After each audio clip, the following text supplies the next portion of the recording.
All right, enough fucking around. Thanks, guys, for indulging our little All right, fuckery. okay. And now we welcome to Crescent City Chronicles. The episode titled is Plagiarism. No, I'm joking. I mean, it is the Dresden Files. Come on. Yeah. Why are we not plagiarizing ourselves? Anyway. Okay. I call them cover songs. That's what I call them. Dresden City Chronicles. Yeah. So we kind of finished with Colin, Bonnie, and Kent hearing, or at least they were together, and Kent got a communication from his friend, the police chief, advising that there seems to be an incident going on at the hospital. Yeah. We will turn to we will come to actually Calista. He will actually be back at the station, and her partner Briggs. Thank you. Memory is sometimes short. Thank you, Briggs. I have no idea why I remember that. Thank you. So Briggs is actually, you look up and you see Briggs. He's actually got a bunch of flowers. Okay. And I get what Kearney goes, you want to put your signature to this? Why am I putting a signature to flowers? Oh yeah, it's Jameson. He got injured at the warehouse. Didn't you hear?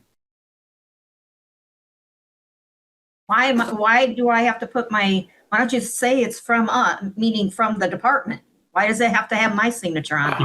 He wants you to sign the card.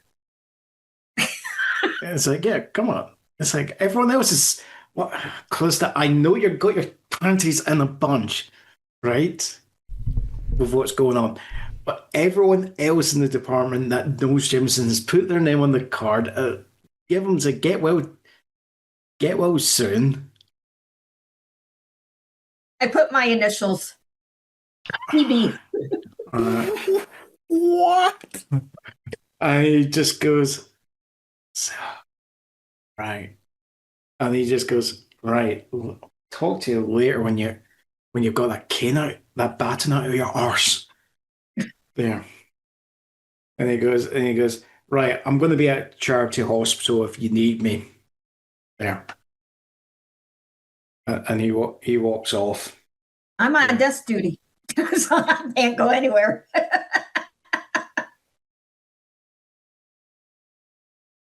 And it's like, but while I'm on desk duty, yes. I look up the guy from Ohio, and I do a background check on him. Which guy from Ohio? The one that was in the penthouse. Illinois, you mean? Chicago. Illinois. Mr. Bob, you mean? Yeah, Mr. Bob Smith. Yeah. Okay. How are you going to approach looking at the credentials? I am a detective. No. But I mean, are you doing this Are you doing this with? Are you just trying to do this quickly, or are you trying to think of? No, I'm basically stuck at my desk in front of the police monitor. That is, yeah. I'm doing a background check on. Yeah, but I know his address because he gave me his license. Yeah. So I'm doing a background check. you do a background check, and that's the actual officer who came back to you. It's all checking out. Something's fishy here.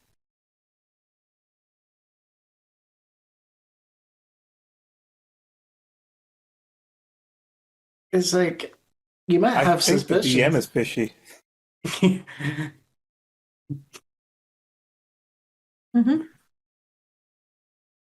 So I call up a buddy from the Internal Revenue Service. Okay. Fair enough. Yep. Asra, what is the look on that face? Remember, I do taxes in real life. Of course I'm gonna. Right. Wouldn't you need his social? If I have the name and the address. Let's find out. This is very good information. Keep talking. Keep talking. Right. Tony's wanting you to help out with his tax returns next year. And also the accountant did it the same way with the Treasury Department calling up their friends, and they had the name and return and address. Right. So that's where I got it. Okay. So we're learning a bit of information about the United States government. Continue. That was from a movie. Right. So, right. Give me an intellect roll. Ooh, the first roll of the day. Don't mess me up. I hate the system. Can I just say?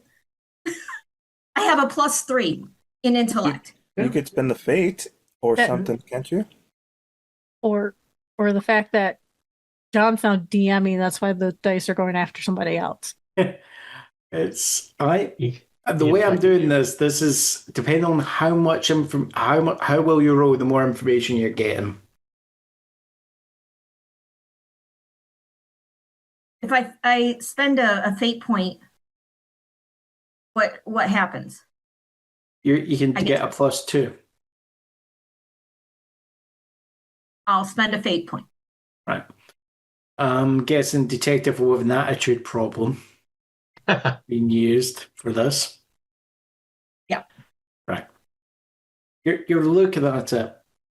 His tax returns to look fine. The only thing that they're immaculate. The only thing that has got you kind of scratching your head is it only seemed started like 5 years ago, though. Nothing before that. Yeah. That's the thing that's, at a cursory glance, most people would notice, they're just looking at the most recent, and because they've seen it, they're not digging in, and they're just going, hold on. There's only 5 years worth of returns.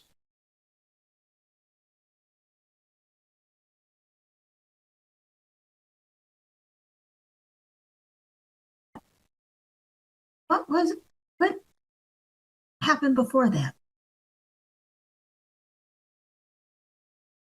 He got a new identity 5 years. He used to be Bill Smith. Yeah.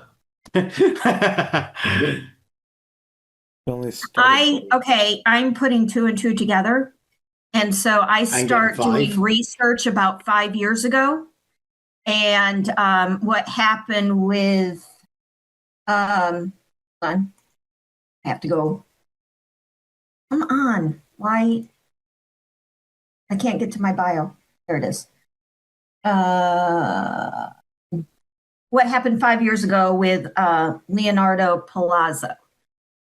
See if there's anything that happened with Leonardo Palazzo from 5 years ago. Actually, when it comes to all the intelligence, Leonardo Palazzo only appeared on the scene 5 years ago.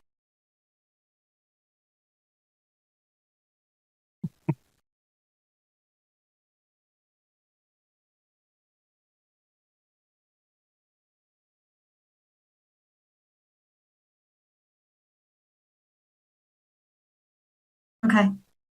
I'm still, that's basically what I'm doing all day is Right, okay. research. Well, Go to someone else. yeah, sure. We're going to come to Asra there. I think you mentioned that you were planning a visit to the hospital. Is it your? So you're making your way to Charity Hospital there, which is an old, well-established hospital in the city. In real life, this place is now abandoned. In our world, it is still operational, but after Katrina, this is where the timeline diverges in the storyline. After Katrina, it was originally left abandoned until your family bought it over as part of their medical empire. Yeah. And repurposed the building. So like the first 5 floors are still run as a traditional hospital. The upper floors are run as pharmaceutical research for clinical trials. Okay. And then the last couple of top floors are left as a private hospital / clinic for the most discerning of clientele. The VIPs of the world. This is more like the VIPs of the VIPs we're talking about right here. You know, and most of these people, they do not come in by car or ambulance on the floor. They land on the helicopter pad instead that's been set up on the roof. You find Nick's and Jack's, well, Jack's, of course, in the bed. Nick's is sitting just reading a book. And she just looks up as you're walking in. And of course, outside the window, you've got a view of the river there. And it's like one of the few rooms in this building that has got a view of the river, actually. Your father's is actually forgoing quite a bit of profit and allowing Jax to be in this room compared to where he could. He would be down in the first 5 levels. Yeah. He knows that you wouldn't allow that to happen there. So Daddy Dearest is allowing the money to go there. And Nix just looks up to you and goes, "Ah, there you are. Are you here to take over my shift so I can actually get away from him?" Actually, I am, but you're going to go pack up. I just moved your apartment again. And this time, no landline.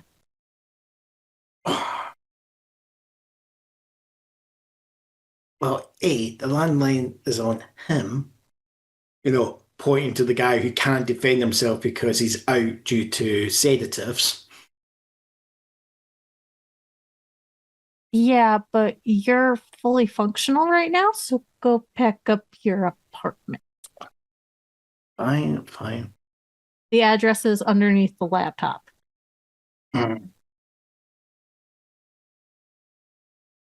And she's just going to go, and she just hands you the book and she's just going,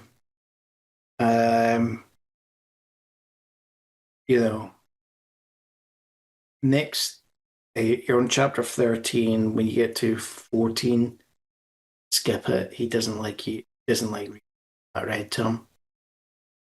Some nightmares. Oh, by the way, if you see a Nara on your way out, tell her to come in. Saw when I came in. As you're leaving? if Yeah, you see her, tell Yeah, I know, but I think she's on night shifts at the moment. But if I see her, I'll mention it. Okay. she might be in the staff room right now. She's not going to be that far away from Jackson. You know that.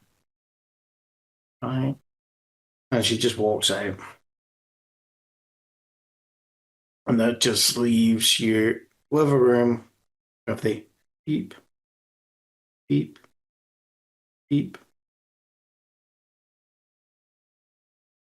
I just of the heart rate monitor, Tony. yeah, that's all I'm hearing is the machine going. I'm just gonna sit down and just read the book. I don't read. I it heard it often. stop. I heard you stop. That's why I raised my eyebrows. No. I would have done the flatline. Beep, beep. Yeah, he beep, coded randomly. beep. Yeah, no. There. Then everyone rushes in. Yeah. The heart rate monitor it's going off steady and all that. You start reading for a while. You know, he kind of stirs. And he just goes, shut. Yeah. Yeah. Skip the next chapter. 29 years. And then he just goes back to sleep. Mind you, she's not reading it out to him. She's just reading it to herself. When he does awake a little bit, like at that time, she does go over and pull the sheet at the end of the bed to look at his leg or his ankle area. Yeah, he's in the cat. He's got it's heavily bandaged up there. I was going to say cats and word. No. They're going to need to get access to the one that's not a broken leg at the moment. So it's heavily. It looks fine. There, it's. Are you going to be doing anything in particular, or are you just having a look? I was just gonna look at it, just look at this chart, and just go back to reading. Uh-huh. A while later, you just hear, a slight knock at the door, and as you turn, you see a Nara standing at the door. You want to describe her? Creo descent, about 5'7", long brown hair, very gorgeous. She's wearing high-end tech scrubs, so they're very made to go into the laboratories if needed to, or be down in the emergency room. Wherever she goes, she can just wear them. But they look very businessy like, with her badge on the shoulder. Yeah. This looks like this is if hospital scrubs were done by Armani there. And Nara just walks in and she just goes, "My dear, sorry, I know I don't like seeing him like this, but he is going to be fine." How is the other one out of my group? Oh yeah, they're fine. They're down the corridor. The more for your dad can insisted on making sure the girl had privacy, so lawyers can have a conversation about what happened there. And just make sure the police didn't have a chance to have a talk with them first. That's okay. I cover up the other side, so the cops can't look on that side either. The police are still. They always do. But no, at least these two are both like looking at Jax. Like at least him and the other one are safe. Oh no, yes. Sarah's fine. She took a bullet for the shoulders. But didn't hit the bone, didn't hit any arteries. It's still, don't get me wrong, still painful. It missed so she's going to be able to move her shoulder after Oh, she yeah. heals. Oh, Okay. yeah, well, probably going to be, depending on how well the muscle heals and all that, might still be slightly restricted movement, but nothing compared to if the shoulder joint was blown to pieces. Well, as long as we can get her into whatever treatment and that, I'll cover it. You know that. Yeah. Oh no, we've got a physiotherapist. His name is, works wonders. Oh, she'll be cursing his name. That's good. Yeah. But afterwards, it's after he he takes them for what they need to do. She'll be cursing them during when it's happening, but when she finds that she's she's not lost major So how motion. long will Sarah be out of work? Are we able to do anything physically? This varies. Estimates maybe 6 months. There. Okay. That's what I roughly estimated. That's why I paid up her place to live and Okay. Oh no. and I covered it up with her parents the best I could. Said it was a college frat party. Yeah, and a college frat party with bullets. Yes. Yeah. Don't get me wrong. There was bullets at my college frat party, but not of that kind. It was a bit more fun. Sorry, I shouldn't be saying that out loud. Yeah. Luckily, Dad or Mom are not here listening to you. I'm a paragon of virtue, won't you know? Not as bad as Mom. Oh God, no. She was a slut. But you didn't hear that from me. So, no, I just wanted to your find out mum what's knew how to party when she was younger. Don't get me wrong. No, that she's fun. No, she's still fun to hang around with. It's just You're the only one that can hang out with her. this is the thing here. I've seen what I understand why why your mum's the way she is, and I don't blame her. Things, things happen. People change. But when I've needed people to be, there's been situations when I've needed people to be there for me. Most of my so-called friends abandoned me. There. Well, you and Mom are thick as thieves. Oh yeah. Your mom has stuck with me for everything. So okay, she might not be the hellraiser that she used to be. Okay, she might be a bit more religious now than what I ever was, but she's never again, she's never said or done anything to make me feel unwelcome or as your mum says, in her case, she is without sin cast the first stone. That's her view on it. It's like it's not my place to tell you, why. I know you sometimes want to kind of rebel against her rules, but they're there for a reason. That's her story. When I'm confined to that house 24/7, unless I run away with Jackson next, there's a difference. And you know why? And this is the thing, right? I know why she does it. I understand it. I'm not condemning, I'm not condoning it. There, that's it. I understand it. Why do you think that when you've come to crash up mine, when you've maybe partied a bit too much,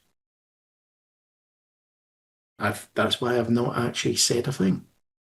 You're the only other place I can stay.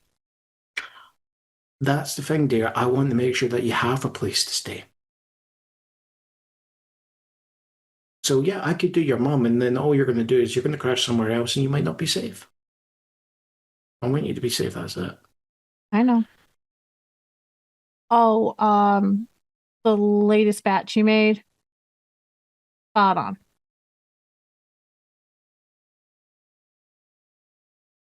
on. But I'm gonna hold on to it for a time being because of what just happened. Yeah. I want to know what's going on with that group. Yeah, I was also a bit Fauci there in regards to that. There's talk about there might not.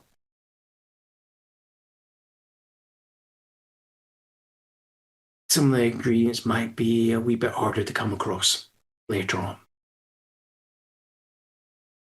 Like I said, I'm just gonna hold. Yeah. I want to know what's going on with this group. I don't. It's not. I want everybody safe. I don't want a turf war started because of me. Here, from what I've heard about these people, they're gonna. If it wasn't you, it was going to be someone else.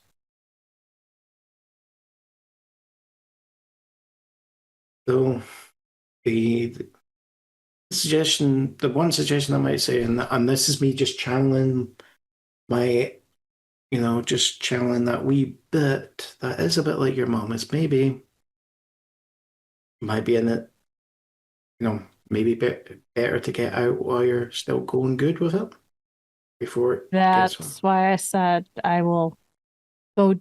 I want to find out what's going on before continuing. It's not like the money's going to run dry. Oh, no. Don't get me wrong. I understand why you, and I can agree with you. People are going to party and have something, and having something there, that doesn't affect their health or destroy their body or cripple them. Yeah. We're also a tourist trap. Oh. So I would rather us, that's why I only went after the tourists, because they're only here for our major party days and then they're gone. Besides the college students, but hey. But I just didn't want anybody. Just as you're saying that, she gets.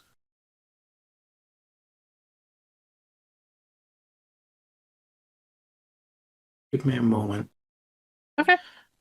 And she just kind of walks out, and you just see her go, through the door, goes to a phone that you can just see just off the corridor, and you see her. And that as you just hear, oh, no, initiate lockdown then. And she comes back, and just as she's coming back, you start seeing like a corner light just start to flash red. Oh, we're gonna code. Yeah. Looks like a patient.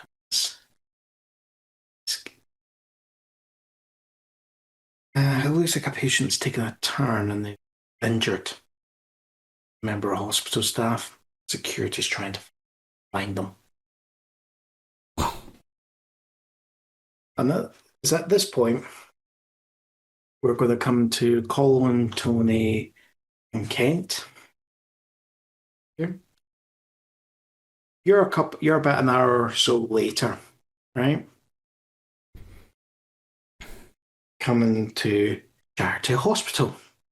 If you did not get the context of me. One of the reasons why we're an hour or so late? Can we have stopped somewhere on the way?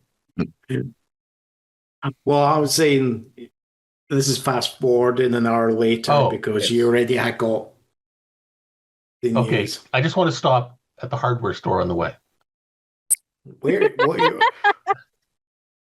Are you going to be like manufacturing crucifixes and all that? What are you doing? Well, I hadn't thought quite that far. I was more thinking thick doweling and an Made out of axe. poplar by any chance? Uh, basically stakes. Yeah. Okay. Oh, I do believe we need to go to Sharper Image so we can buy the Trump stakes. They're the best, I hear. Yikes. They'll always fail.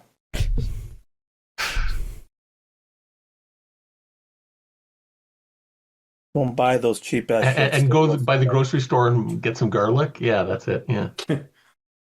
Well, are you guys like just coming around like? Are you going to start like so? You got like a string of clove garlics around your neck, a beret, and a blue and white striped vest, going "Wee mummy." Wee mummy? Yeah, don't ask me. I was just I don't Making get the a- reference. French. I was trying to do French there. Oh, but- wee maman? Yeah, thank you. No, No, no, vampire. No, not mummy. 50 Shades of Steaks. Oh, I want to suck your blood. it's more like 50 Shades of Mistakes. Mm. This GM Okay, is thinking. Maybe some of the stakes are married. And then they're Mrs. Stakes, not mistakes. They're mayor mistakes. On the way to the Yeah. hospital, Yeah. So there's a ringing. my watch. Yeah. Some of my blood pressure is going up. I don't know why, it just is. My heart rate's Ye- 54. So you get to the hospital and you find that the main entrance is cordoned off. There is police cars with their lights flashing, and you see police officers actually starting to set up a barricade. And what are you gentlemen? Are you going to react to this? Go through the. Can't go to the front way. No, we can't. Unfortunately, the other entrance that might be usable, I don't have a helicopter handy. How many points of health do you have? No, I don't have a helicopter handy. I think someone's wanting to spare their wealth at the moment. I can give an idea. Yeah, go for it. There is technically 3 entrances into a hospital. There's the main doors, Uh-huh. ER, Mhm. and the morgue.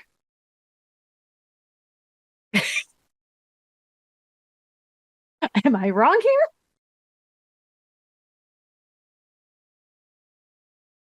So, which for clarification, they're starting to blockade, or is it a bunch of line cops? Or describe the scene. There's cars already there, but you're actually seeing cops are getting pulling out and getting the back, staying up the barricade, leading up. Are we driving or just walking? That's up to you, gentlemen. Go my, How far away are we from where little old lady's house It's was? America. Of course we're driving. Come on. We're taking my low rider. Ooh, right there, sorry. On the back seat, a gentleman holding his cane. Mhm. No seat belts. Yeah. We didn't used to have those back in my day. I need one of you to wax sick in case these cops will give us any hassle. Keep your eyes and ears open, though. So it's as you're kind of driving, so you see the main entrance is covered, but at the same time, as you're turning around the corner, you're coming to the actual where the entrance for the A&E would be Mhm. with the actual ambulances. And you can see there's a wee bit of distraction with the cops there because it looks like they're arguing with some EMTs who are trying to get a patient into the hospital. Gotcha. Well, now while they're distracted, that's still that entrance.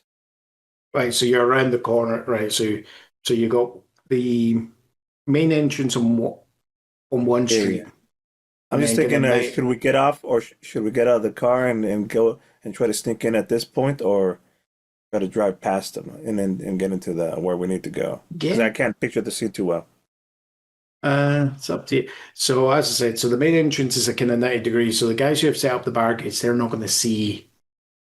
They're not seeing that this completely. Their line of view is blocked, okay, by the hospital, right?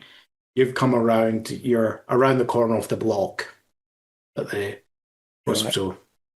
This is a good spot to park. Mhm. It's a good spot to park and go in. Right now is a good opportunity.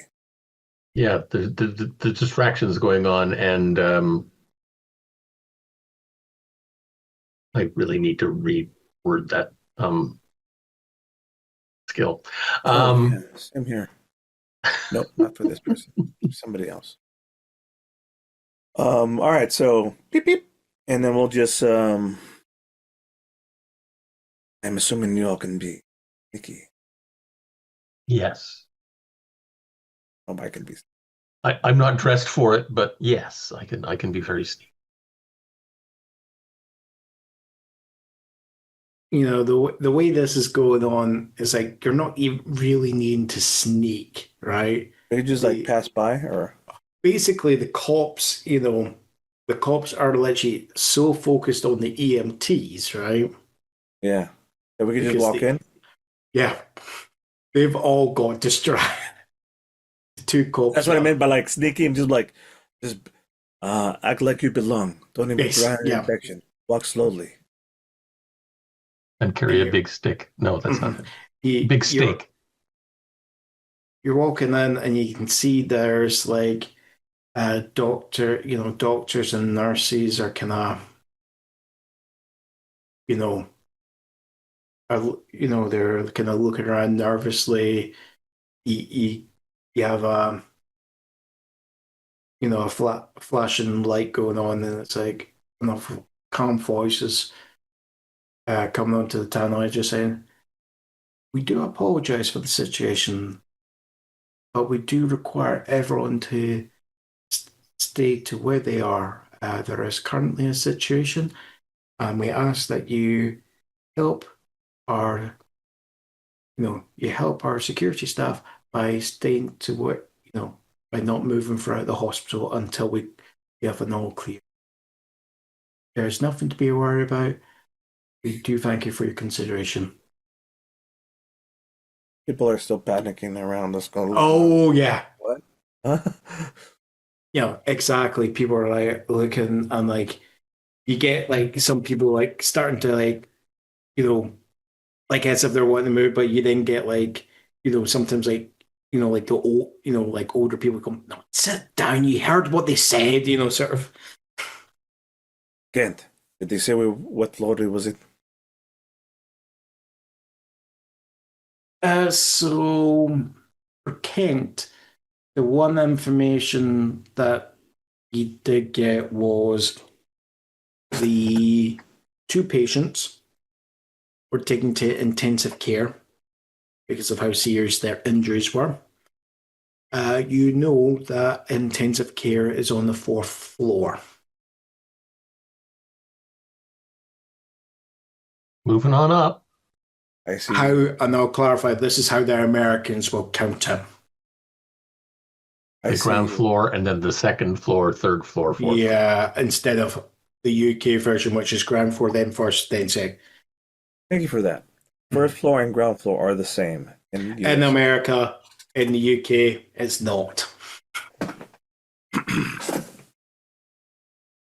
Let's take the stairs. Yep. They probably have the Elevators on lockdown. Yes. And I'll find the first one and I'll just go through and we'll go up. Yep. And you're frozen. Yep. Again. Yep. Right. So you're walking up. As you get to the 4th floor, are you just going to casually saunter in? How are you going to? Yeah. Once we get to the 4th floor, I'm gonna open the door slowly. Yep. And then open the door a little bit slowly and then walk in with the three of us. Fuck it, we need to be there. Let's go. Right. Time crunch. You walk in. I don't know why I'm freezing up. It's just happening. Because it's the fear that you're feeling. Right. So you walk in and you see first thing you can notice, unlike other, everywhere else that you've been to on the hospital, right? Follow that. Here you've got at least, few lights in the corridor kind of flickering. So as you're, coming out, so most of the corridor that you've just entered, apart from the 1 or 2 flickering lights, is bathed in kind of darkness.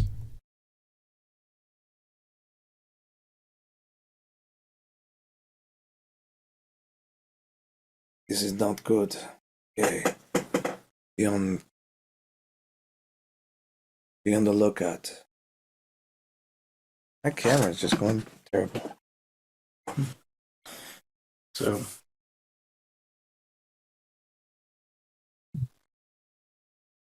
So where are you gentlemen going to be going?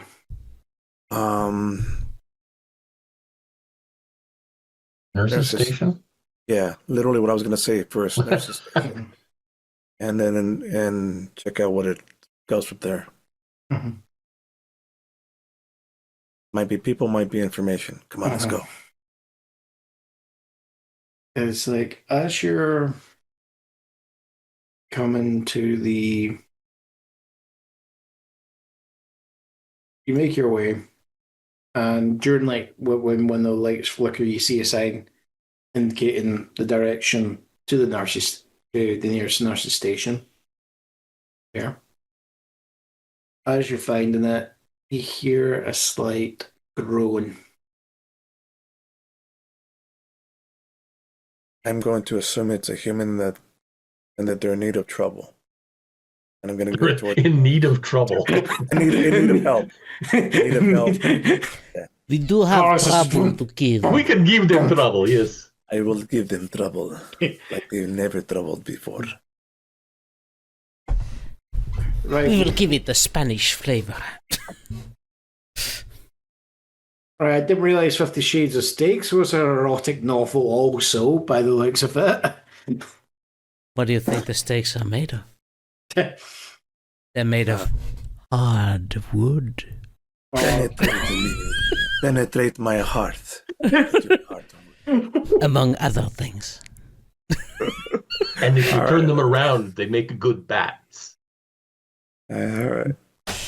Get serious here. Right. Welcome to my world. Honest, we didn't need to know about what you get up to in your spare time with us. No, I'm just going after somebody said 50 Shades of Steaks, so I went off of that. Yeah, I do think we need to erect a barricade. Oh my god. Oh, no. Of hardwood stakes. Oh my god. Quickly, stand back to back. All right. So you're from the Beast of Two Backs there, are you? I'll be holding the rear. Oh boy. I'm going to investigate the groaning. Assuming that it's a human nurse Yeah, in need of assistance. yeah, you find a male nurse. I'll Are let you you. okay? What's going on? And he just goes,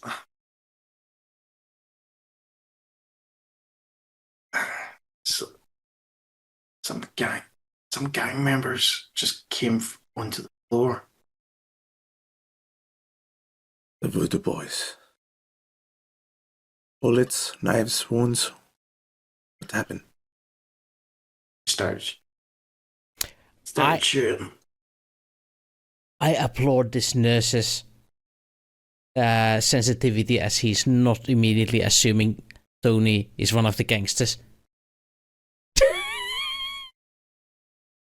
I am thinking it's the idea that he's been calmly asked what's going on, that he's taking this might be a cop or someone who's of good of nature, instead of, hey, so you're going to tell us what we want to know, with a knife.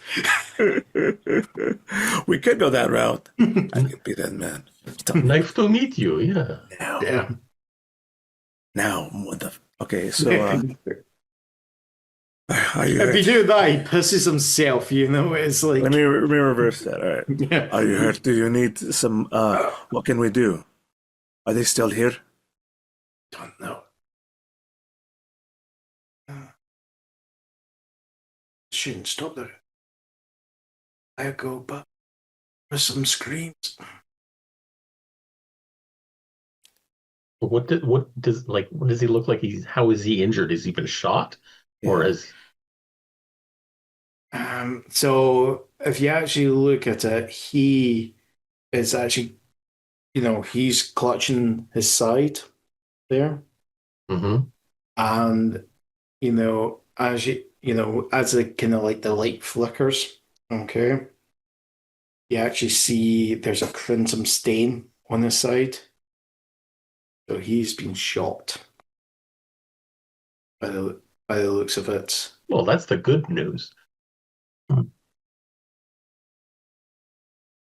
Well, you want to hear gut shots instead of neck. No, marks. I know. Bite marks would have been worse. Yes. Yeah. It does appear that he has been injured severely. Oh, he's got bite marks, but that's somewhere else, and it's not of the puncturing kind. There, and he's just. He's one of your boyfriends. Don't know what you need to know about my sexual proclivities. I'd be bloody shot, you arses. Yeah. No. First aid kit would be nice. Allow me. You two proceed ahead. I will stay behind and tend to this man. Kent, careful. There are cholos around too. Cholos? I'm sorry. The Voodoo Boys around too. And, There is a cholo around here. Yeah. one cholo and one cholo is better than 11 voodoo boys. I will take a handgun and a flashlight and but not aiming it forward, just like Yeah. I just have backup. That's it. Yeah. But things are scary, and here we go. Let's go. I really can't give anything away, so I'm just going to take out one gun. Yeah. Doesn't look like Welcome to America. the ones Everybody is armed. is armed. Yes. Yeah. So how are you guys walking down this corridor? Slowly and Legally? carefully, and keeping my ears out. Well, there's a way. Straight down the center. Right. So are you basically one off the other, or are you off to the side to each other? Oh, stay behind me. Yeah, I'll be up front. Are you sure? Okay.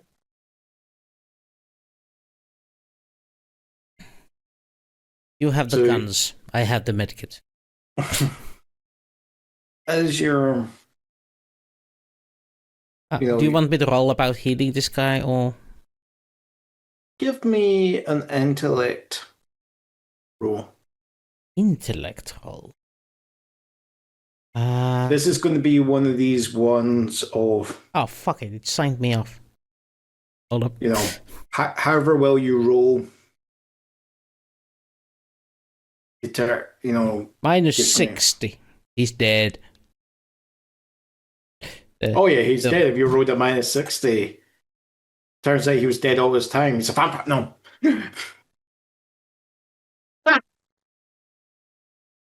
Yeah, he doesn't look good. He's not long.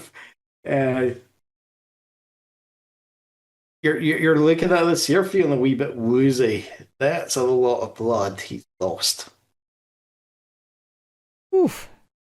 Damn. Not gonna make it. You think he'd give you the advice on how to help himself? He is not really in the condition to do that. Yeah, the guy's kind of like drifting in and out. Well, I think I. Oh right, did we regenerate fate points at the end? Yeah, you all regenerate fate points, Okay, in that case, and everyone's stress you back to normal. There. given that this is probably not my first lethal injury, Mm-hmm. I'm gonna call in I was there 3,000 years ago.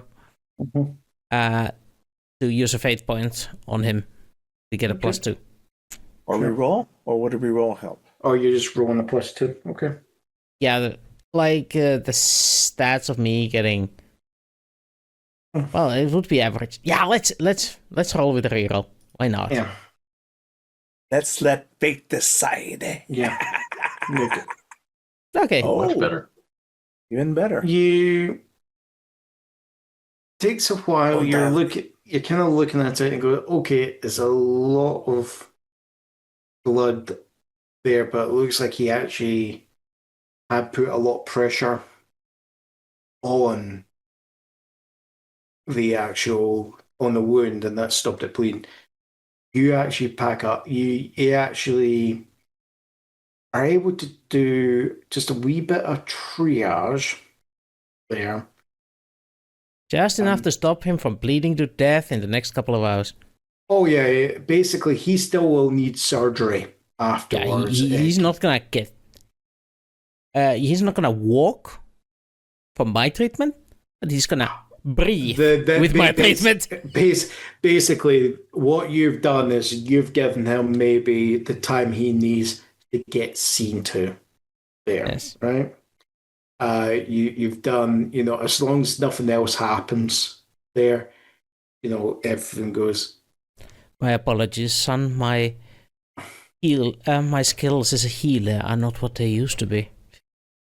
As you're doing this, he's just groaning because you've literally just like, you know, you're Yeah, the old-fashioned way. Pressure. Painkillers are for the rich, not the poor. Yeah. No pain, no gain. Yeah. So of course, as you've done that, he's probably went out stone cold just from. But you're checking his pulse. It's nice and steady. By the way, you mentioned regenerating things. How do I regenerate her wealthy? Wealth. That is generally with time. Okay. But not one session, obviously. Depends on when you spent it there. In the fire. Oh yeah. So 2 sessions ago. Give me. You first a question. Let me just bring up the rule.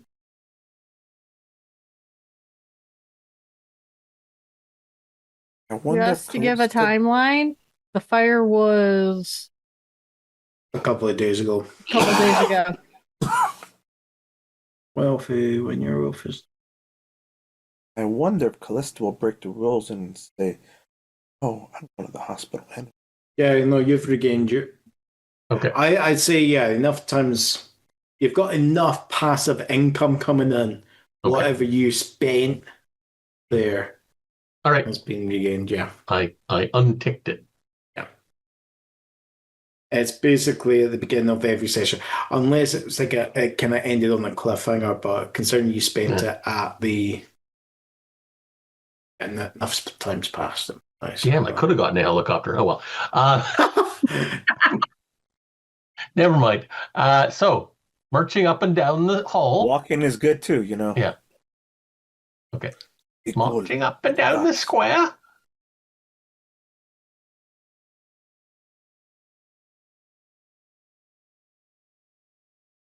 All right, so I'm investigating, looking out for things as we walk down the corridor. It's creepy. The lights are flickering, right? Yep. Really want to put on my contact lenses, but I'm not going to. It's just as like you actually come to a point in the where come to a T section there, and just the lights flash, and you actually see there's a smear of red that goes along the wall and then goes around the corner there. And it's like you kind of check around the corner and you actually see, a security guard, lying on the floor. Unmoving. Unmoving. And there is a massive, so they're lying on the floor, on their back. And just as the lights are flickering, you just see a massive hole in their chest. As you do kind of take your time to look, best way I can describe it is move the flashlight around to. Yep. Yeah. Opportunity for a jump scare for me, not for him, because he doesn't like jump scares. Yeah.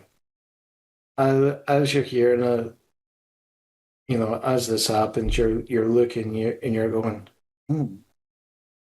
something went in them instead of out. It's like, you're thinking reverse alien, and this is when you hear a clatter. And you just see, flashlight around.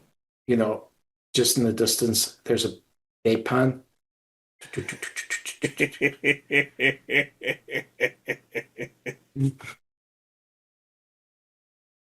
Sorry, I'm nervous laughter.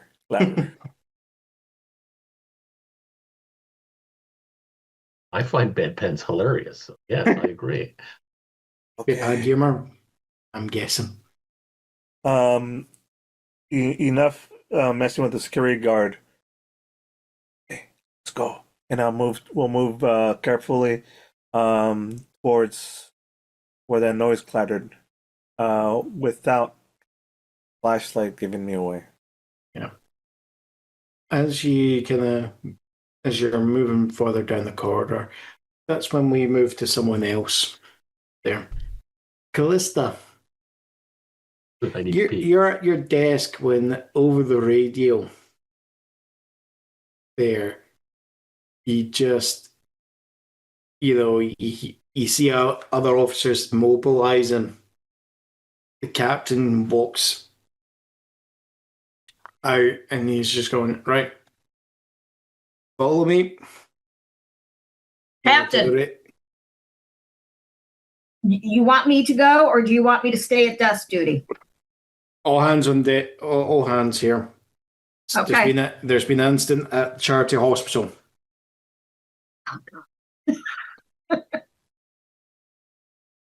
We're just. What type of incident? From what we're hearing, sounds like. Well, there's conflicting stories. First, it sounded like maybe a patient went schizo and attacked someone, but at the same time, it sounds like there's reports of gunfire. You have my gun. So you want me to go without my gun? He just goes. What he does? Right, we need to go. Here's my backup. Just take. He takes a small revolver from an ankle holster. Okay. I tuck in my pants and Just don't lose that, please. That was my dad's.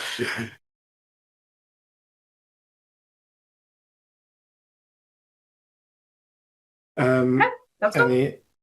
Briggs. Briggs is not back from the hospital. Oh, he's still there. Oh, Yeah. shit.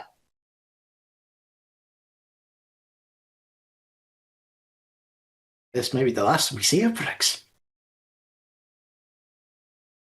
Bye. Tune in next time to find out. No, I'm joking. Why do you always do this to me? What? First it was the guy in the penthouse. Now you're going to take my partner away. Well, according to Ken, according to Ken, Briggs is dirty anyway. Hey. Remember. Well. If it isn't the consequences of your own actions. I have never said that. An NPC. How is it my action? You could have went. Somebody blew up a factory? A warehouse? What was it? Warehouse. Someone had to make headlines. Yeah. That was Briggs's, you. Briggs's. You made the headlines. She was in them. Briggs wasn't in it. Just me. Yep. So, as you guys are... Wait. Guys, give her a break. Yeah. Her character is literally a loose cannon. Please. She's a lethal weapon. We have to be careful. Her character's the Chaos Gremlin. I am the guy from Lethal Weapon in the first movie. Yeah, you're Riggs, not Biggs. Which one is like... Briggs. Yeah. At different points, considering giving his gun a blowjob there, it's there is that scene in the film. Contemplating suicide. Yeah. Sorry. Unaliving Sorry, you yourself. have my attention. Censors. Seek help, guys. Life is worth living. Yeah. Reach out. Yeah, so you and the rest of your precinct arrive at the hospital there. There is an instant commander. There's actually already a SWAT truck there. And he's the SWAT commander, Captain Lester goes up to speak, to the SWAT commander. And you see there's a conversation going on. At this point, Calista, you get a text on your phone, and he's going, I'm on the 4th floor. We've got active shooters. And it's Briggs. It's Briggs. Okay. I tell the captain. Because he's with me. You can hear the same announcement as you do. No, I mean, it's a text. It was a text. It's a text, okay. Mm-hmm. Hello. Mm-hmm. So I have to tell the captain. The captain just, he's going to the SWAT commander and go, look, we've got some intel. And the commander's going, still have to, we've secured the 1st floor, but we're going to have to sweep the rest of the building one by one. And Mike Lester goes, I'm going to the 4th floor. You can sweep. Basically, you get the Captain Lester and you see the SWAT commander there making the arguments of, well, intel, we've got good intel. You're dismissing the intel of my officers, basically, and that's when you go to start making your way into the 4th floor, right?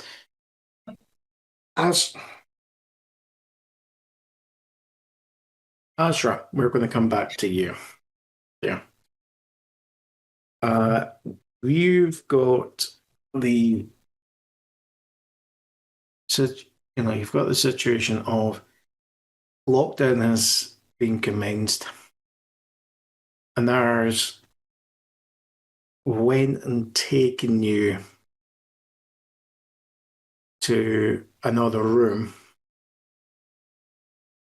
and basically went, if you just stay here, I'm sure this will get resolved shortly. Just a patient's got patient looks like they've had a reaction. They've got loose. They've injured a security officer. But if you just stay here, we'll get this sorted out. And So, how long has Asra actually been in the hospital for? At this point, well, you were there maybe for 30 minutes, with Jax before Nara came in. You had your talk. After the lockdown occurred? No, I'm talking about since I switched with Natalie. Yeah. So after you switched with Natalie, it was like 30 minutes after that point. Okay. Okay. And then however long the conversation took, let's call that Another 30 minutes. Yeah, 5. For the lockdown to start. And then so yeah. So I'm getting on my phone real quick and figuring out where Natalie is. Natalie is calling you. She calls you back, and she goes, "Yeah, I'm in the apartment. I'm cleaning up. What's up?"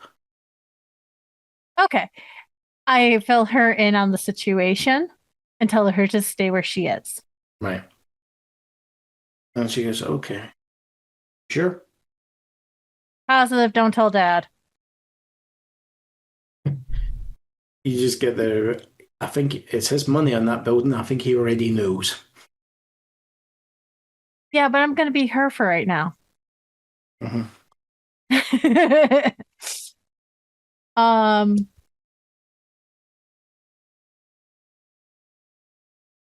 Because I know the layout of the building.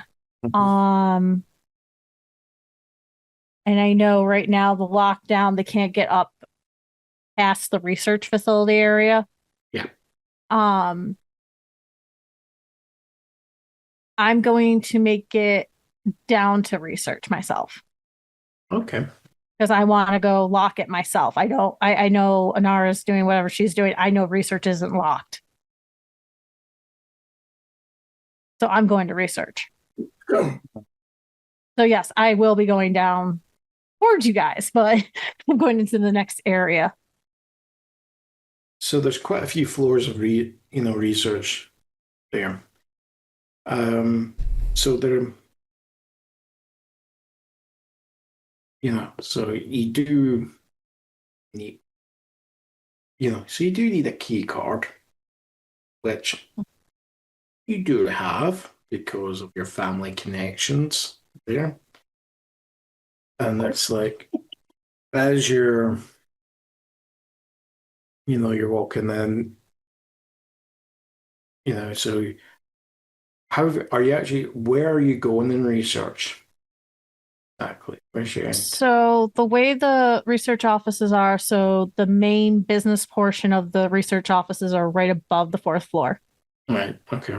Then it is clinical trials, mm-hmm. cancer patients, and then it's the mixture between the VIPs and the rest of the clinical trials, like the ones that are being very successful. So I'm going down each floor, locking it down because I don't want any of the patients on any of those floors getting hurt. Huh. Well, okay. As you're going down,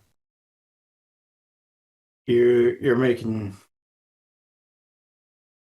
sure that each one is actually closed down. It's like, as you're doing it, you actually realize your initial assumption was the lockdown was purely for the hospital for the first four levels there. It looks like as you're doing that, whatever has happened, or it's as you're just going, you're doing the initial locks. You're about to come down to, I see you're at the 6th floor. Yeah. Before you even you see a new,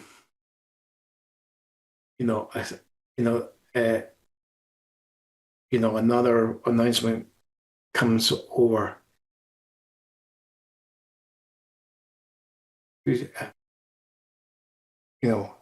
That you would know that this would only be on these floors, not on the hospital floor below. Mm-hmm.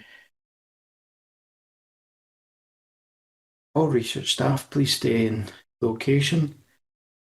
Full lockdown is commencing as we have an active shooter situation.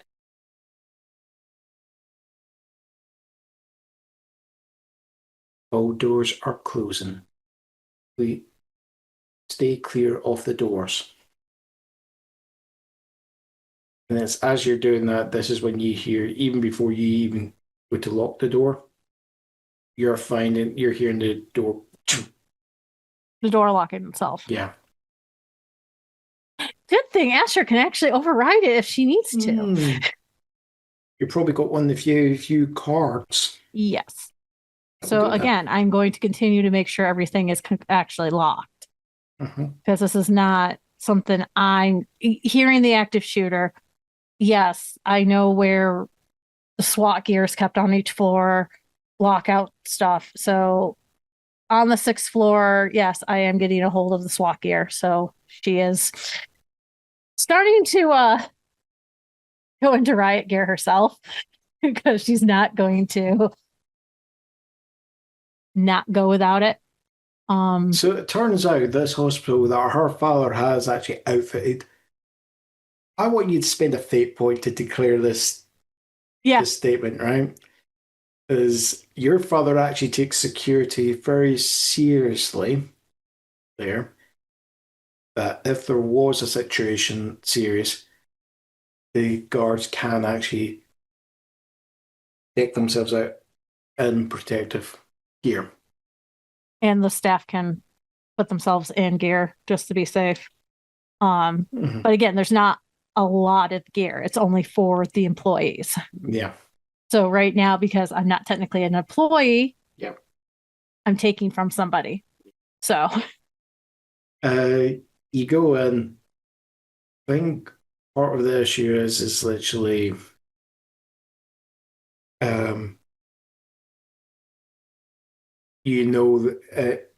with a situation like this, potentially security from other floors would have been pulled, maybe to deal with it. So you do find when you go in this floor, there is a few security guards with, a Fiji Secure, i.e. your dad's little private security firm.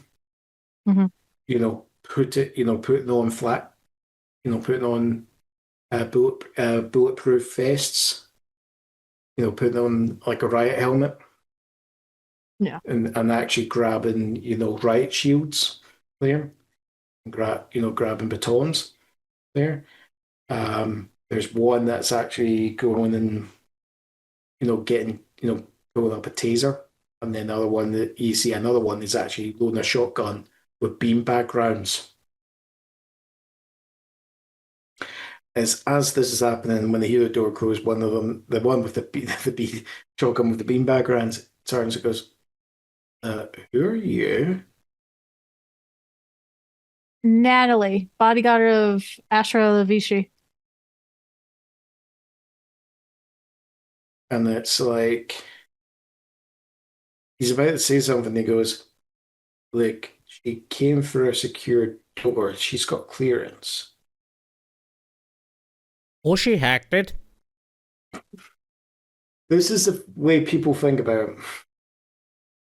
You're not there, Mr. Smith. These guys aren't thinking about that. Could it be hacked? I'm just being the devil. Yeah. I just realized something. Well, Colin Smith, Bobby Smith. They might be related. They might be. Who Or am I knows? too late on that one too? Right, you want to do the refuel, Wooster?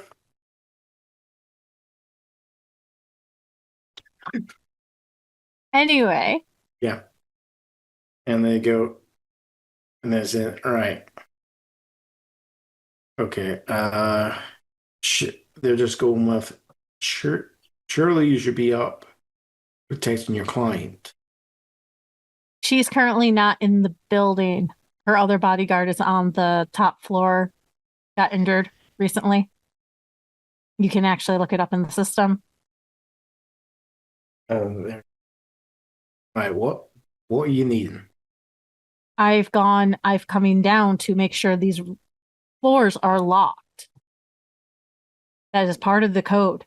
And when I heard the active shooter, that's why I have the gear on. But you guys do your job. I'm going to do my job. And if you got a problem with it, you can go talk to the boss. And they're just going to go, look, he's got a point. We've got an active shooter. You want to start trying to argue protocol or deal with active shooters? And they go, right, let's deal with this.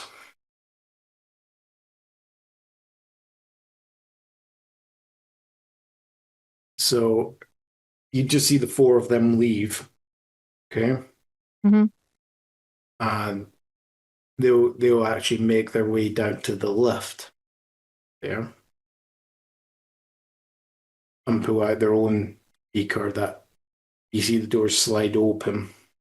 I'm going to follow them. I'm going to tell them straight up as they enter that lift. You guys won't be able to access this lift once you guys leave. I'm putting my code in. You're not going to be able to get back up here to warn them until the lift is done. Well, Mr. Avicii's paying us to deal with the active shooter situation. Our job is we're planning on sorting it. I understand that. That's why I'm making sure you guys have everything you need before you leave. If we don't, we're dead. Yep. We understand that.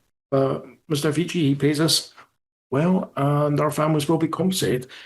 So, let's be honest, if they've got enough stuff to beat us, we would need to go down fucking army here.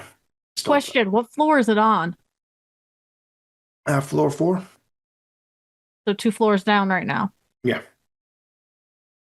So have we evacuated the business portion to the upper floors? From the initial lockdown was just on the hospital end. The fact that it's been told lockdown active shooter, we've done a lockdown of the upper levels. Everyone's to remain where they are. You guys head down to that active shooter. I will go down to the business floor and I will evacuate those guys up to clinical trials. That way it gives 2 spaces for the cops to get involved and everything. Yeah. That way you guys can handle the main stuff and I can get them out. Yeah. Goes, well, you've got the clearances to do that. Well, at least then you guys don't have to deal with that floor. I can deal with them myself. Go help out floor 4. Mm-hmm. How's your and they'll just nod. The lift closes, it goes down. Water. So you're going down to the 5th floor? I am going down to the 5th floor. I'm going to clear out the business section. This is when we come back to our boys here. Colin, you may be labeled a hero after this. You know, you've saved a nurse's life there. And it's like, what are you doing now?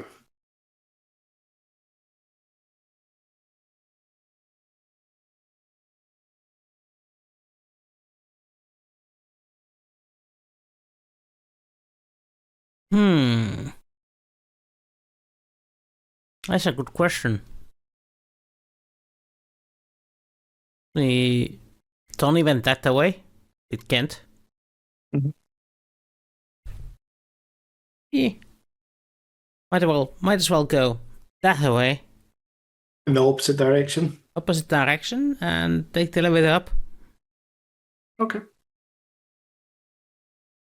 Leaving us? You went that didn't you go ahead? Yeah, because he told us to go ahead. Yeah. Mhm. So he's going to go the other Left. way to the same place. Oh, we're doing a pincher move. Yeah. Okay. Right. Okay. Colin, you make your way. And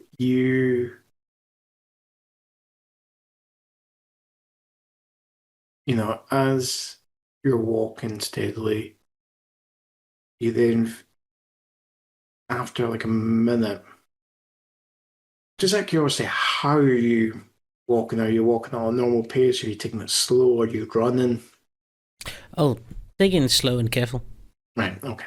Thought you would, but I just want to be 100% sure. Okay. Right, so as you're doing that, you're just taking you're not taking strides, you're doing one step just barely in front of the other foot. Well, Slow. more along the lines of something that seems natural to a 90-year-old. All right. So okay, it's a shuffleboard you're doing there. Shuffle. Using the cane. Yeah.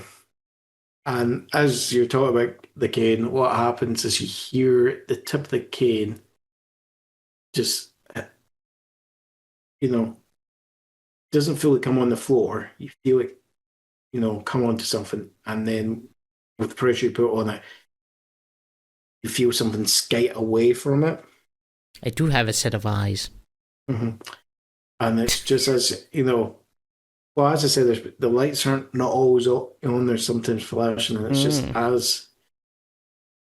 and then just as when you're looking around, you actually see there is actually, where you're currently standing, there's bullet casings here. Mm-hmm. And spent, I assume. Oh yeah, spent. And you do see what appears to be blood splatter, just ahead of you on the wall, and then just below it is another body. Hardly surprising. Mm-hmm. Is this one breathing? Oh, they're long dead. Long gone. Yeah. Pod. Nah, dead. Mm-hmm. It's as you're walking along, out the corner of your eye, you see, a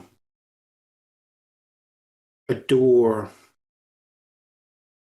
a door open, leading into like a room, but it's just, what's caught your eye is with these doors that you've been walking past, is there's been like a wee whiteboard where they've written like the name of the patient there. Mm-hmm. The name on this one is Samuel, which would be the first name of the guy that got attacked.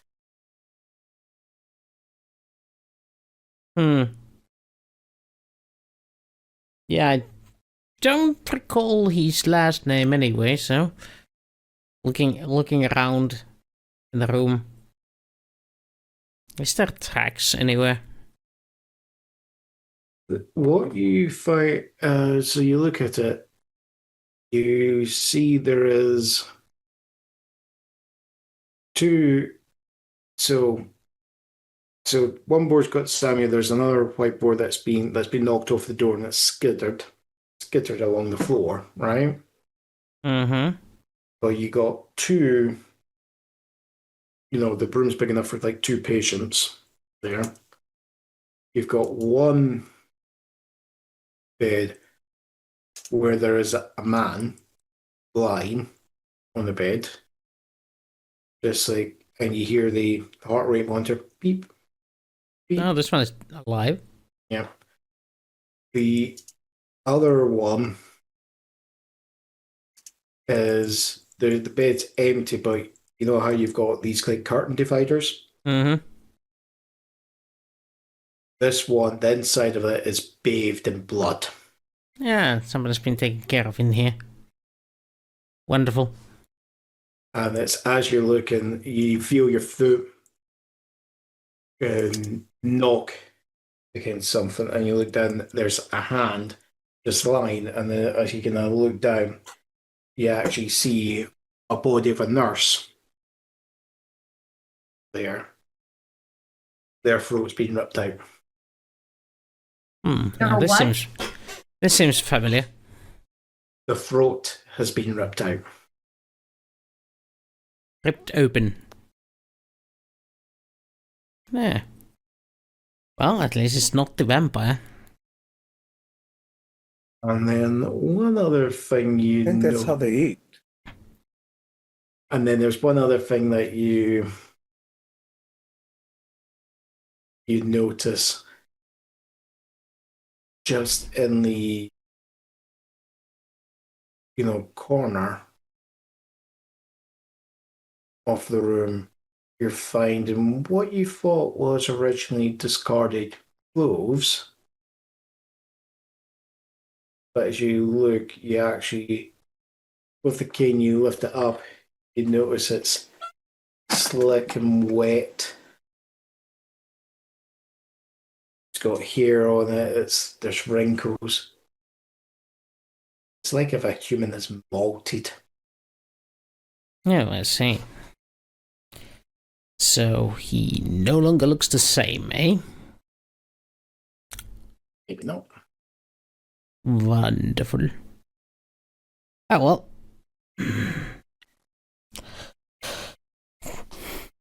Time to head out of the room and see if I can follow the bloodstains. All the corpses. Follow the blood. It'll lead to whoever is making it. Follow the red blood road. Yes, that one. Ignore the yellow bricks. Yeah, you don't want to eat those. No. Just as you're about to do that, you hear that beep, beep, beep. Just goes beep. Fine. Time to give in some first aid. As you turn to look, find that the reason why it flatlined is It has ripped off its... and you find a man who's about 6 foot tall in the bedgown, just going on. Where am I? It would appear that you are on the top floor of a hospital. I was looking for my doctor.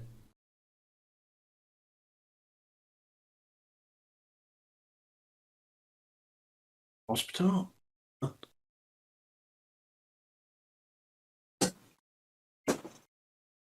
You don't have any water. I'm thirsty. There's a tap over there. Yeah. And he kind of stumbles there. And you see him at the tap going, hands shaking. He's taking a drink. Gulps it down, and then takes Hand goes into the breast pocket. Want to give me a focus roll? Sure. Difficulties 2.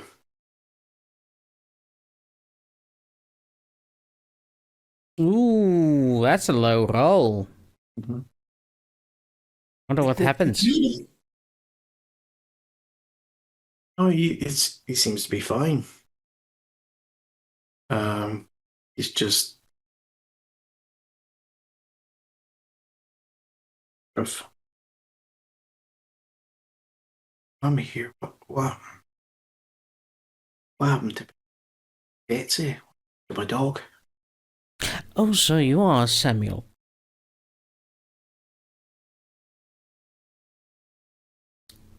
Is there something on your neck? Right over there.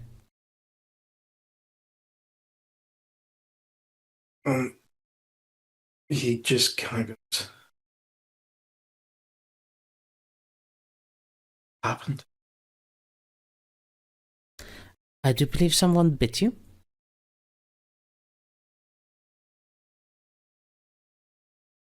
My dog. I do believe they didn't leave it alive.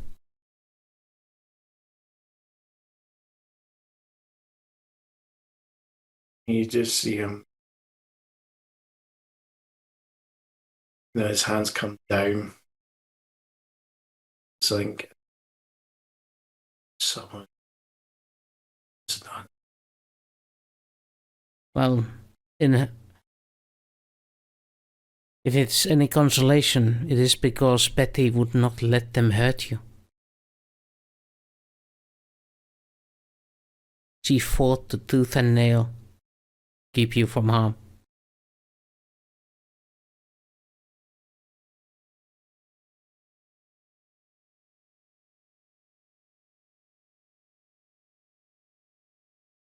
No. I'm afraid you didn't survive.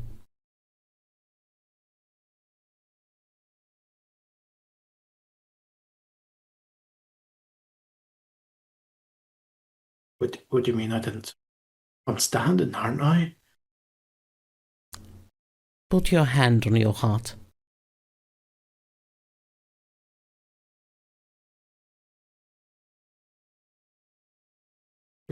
Yeah. Of course I'm just beaten.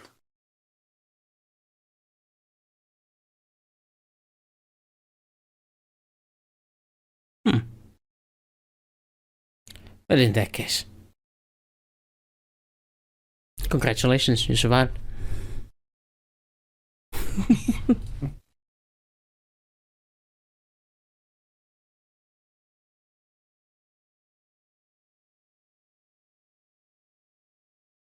Don't listen to me, I'm not a doctor.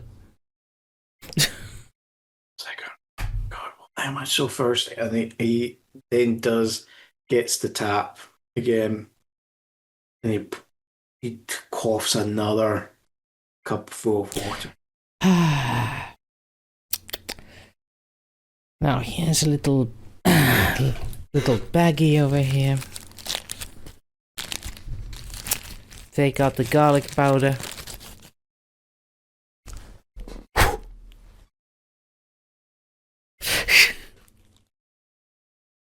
Of course I have some seasoning in my pocket. I'm a chef. And we did stop by the grocery store on the way. I know this would work.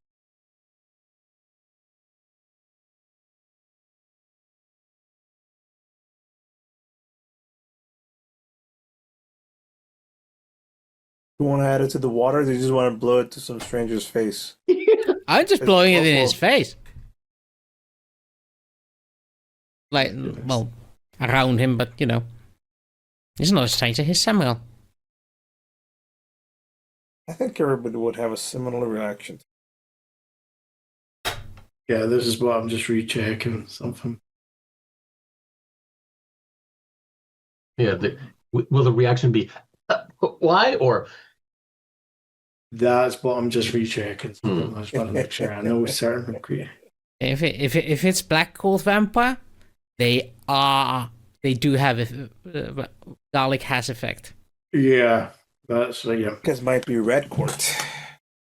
Yeah, that's the thing. So it's what if he just goes fucking. What about food court? Sorry. He just goes, right, he just, Giggle yum. yeah, he's just going, he just goes, what the fuck, man? Oh, my apologies. That is from the home country. It's congratulations for surviving. You just told me someone's killed my dog, I've been attacked, I'm dead, and you're blood. What's this, garlic? Yes. Now, why don't you take a careful look around here? Wait, what? And he goes, look, man, I don't know what I've done. It's like, don't kill me. Wasn't me.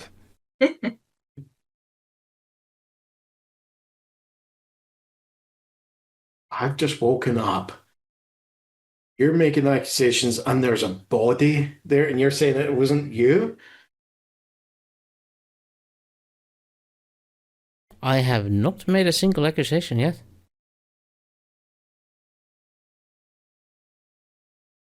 I mean, what are you trying to insinuate? That the situation, as they called it in the 40s, has gone foobar. I am going to be doing a roll for a second. Right?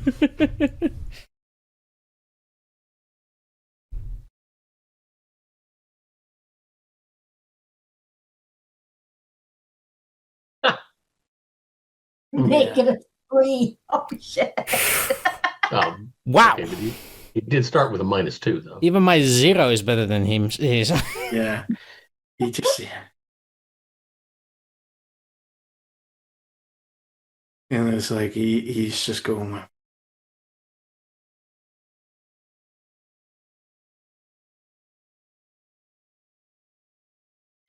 And it's like, at this point, his hand just slams down on the counter. And it breaks in half. Yeah. Hmm. And he just looks at it, and he's kind of stepping back, and he goes, what's going on with me? Oh my God. I'm so thirsty. That's because you thirst for blood, not for water.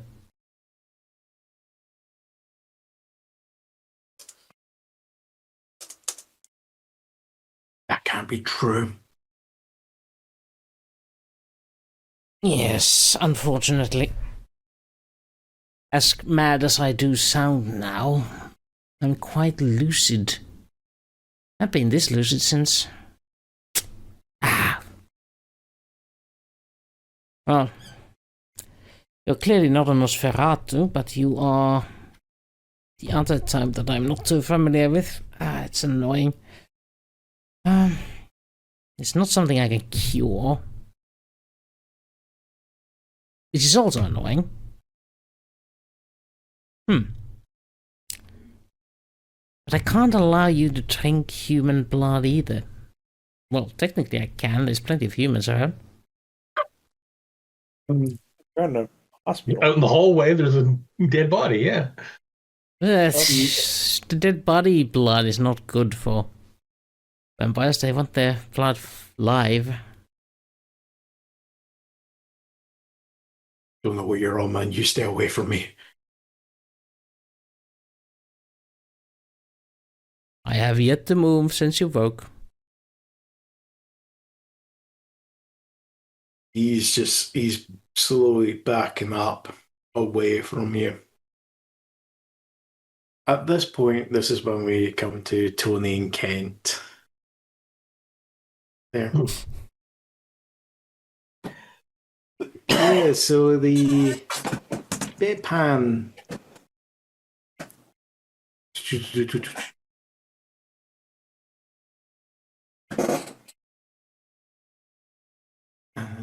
Just your heart's beating. That's good. Two of you, and you're both just like kind of holding your breath for a moment and just let out a ever subtle breath. And you then just around the corner. Idiot! Giving us away.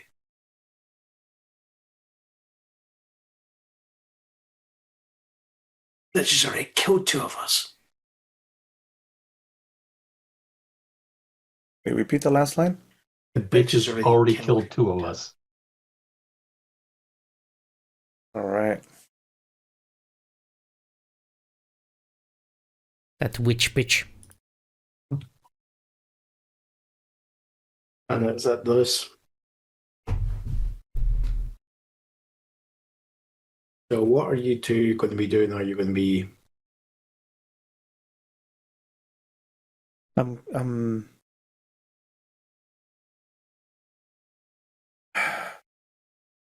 Can't this? I mean, this doesn't sound friendly, Mm-hmm.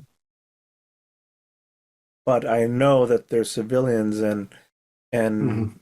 there's civilians and guards around. You know what? I'm gonna make a decision. Mhm. I'm gonna assume that this is some more help needed. I don't think so. You're this in what? Sorry? That they're in need of help. Okay. Ken, what do you think? All I did was I'm just going through my thoughts, but I just No, said no, like, you're going through your thoughts. Okay, John, can you look at my reworded stunt?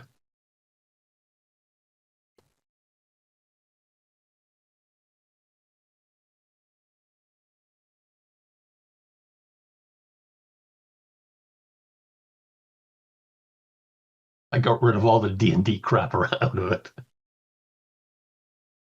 Is this the in your mind one we're talking Yes. about?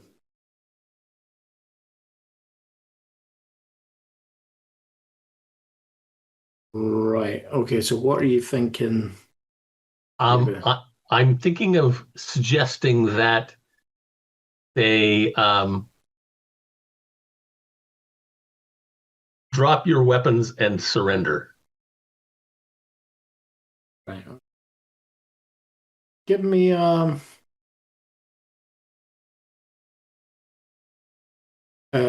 right. Give me a Basically, roll it. roll it. Where do I This click is to roll? It interesting. says rollable. Do I click the rollable? Yeah, roll. Yeah. Okay, now it just changes it to not rollable. Oh no, don't hit the rollable, hit the roll guile button underneath. Skill guide guile, but there's maybe. Well, no. So under in your mind there is a button Yes. for a roll guile. Hit that one. I don't see that button. All I just see is rollable. But I think it's because You might be in that adjusting that. yes, I was in the edit notes thing. Okay, that's it. Oh, there we go. I found it. Yeah. Oh shit! Okay. I rolled really bad. Let me.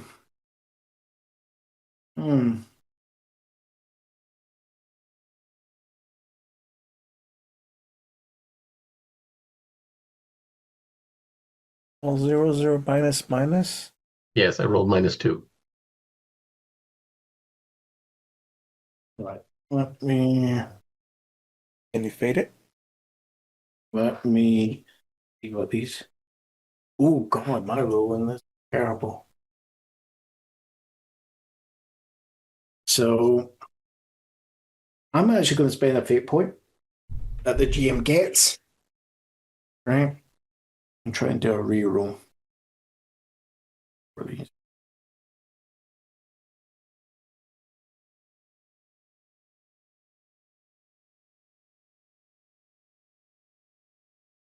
Oh yeah, but it's just accepting there. These guys are effed, right? Okay. You just see a few guns just slide along the floor there. And out comes with their hands on their head. Mm-hmm. Yeah, it was free for the boys.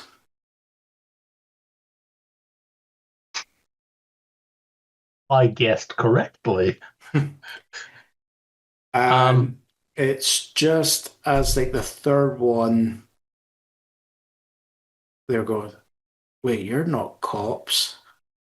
They do see our guns pointed at them. Oh, they see your guns, but they realize Yes. you're not cops. They see they see you, and they're going. Like the third one, that as he's just coming around the corner, he goes, "Here's something," and he just poof. You see a hand just grab him by the neck, and he gets yanked back around the corner. And the two Voodoo boys just, you just see a massive blood spurt. Oh shit! I tell the Voodoo boys, come to us. Oh, they're not arguing. They're running. What are you gentlemen doing? First off, I grab the other gun from the floor so that I've got both the guns, but they're coming towards us, and I mean there was this thing yanked them, being attacked. Is this run or run towards it mode? Run away from it or run towards it mode? Oh, they're running towards you, away from whatever took a bite out of their friend. Yeah. Or ripped it. You know what? It's fine. Come over here to safety. We need to talk. This might be a temporary truce situation. Mm-hmm. Although the anger in me is. Mm-hmm. So that's my this is cover and safety over on this one. They're running towards you, and this is when we're going to cut to Calista. Good time. Calista. I was this close to getting us into trouble. Come on, man. You come across the fourth. You get up the stairs, and you actually, like the other staircase, the other doors you found are locked, but this one, you found that this one is actually propped open by a body.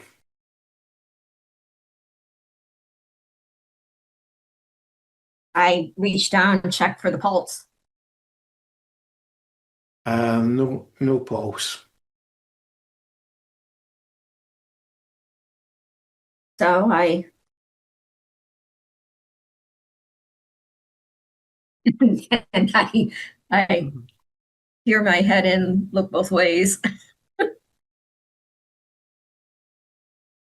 As you look, the corridor you're peering down looks clear, but the lights are most of the lights are off, but there's the occasional light that will just flicker on and off there. Can I get you to give me a focus roll? Again, this is just to see how well you roll. Can I tell you I hate this system? I have tactical training in situations like this. Only if you're making a plan. You've just ran in. Did you say focus or force? Focus. Oh, focus. Sorry. You rolled the wrong button. Good show. I didn't even notice that. Right. Average. Right. That's better. This thing, most of the time you are going to be rolling averages there. That's the thing. You look at it, you're panicking. Like for a second, you go, "What's that? That's movement." No, and it's just you realize it's just one of the lights is one of these ones that's got on a swivel. So the shadow that you thought what you thought was moving was actually the shadow as like the light just gets cast. Mm-hmm. And you're kind of starting to calm down your breathing. You slowly open the door, you step over the body. And there's like, look at that. Where you find yourself, you're in actually a T-junction there. So you've got a left, right, or forward.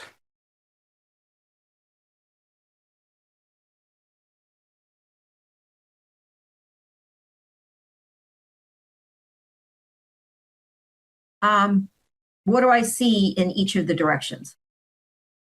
There's like, you look left, there is like a gurney that's been pulled, so it's been actually pulled over there.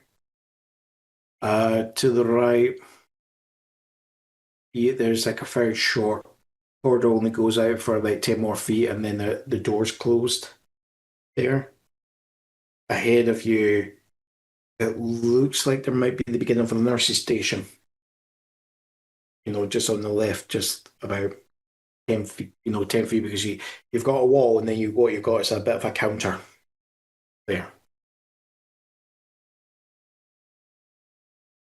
So I see bodies, right, on both sides.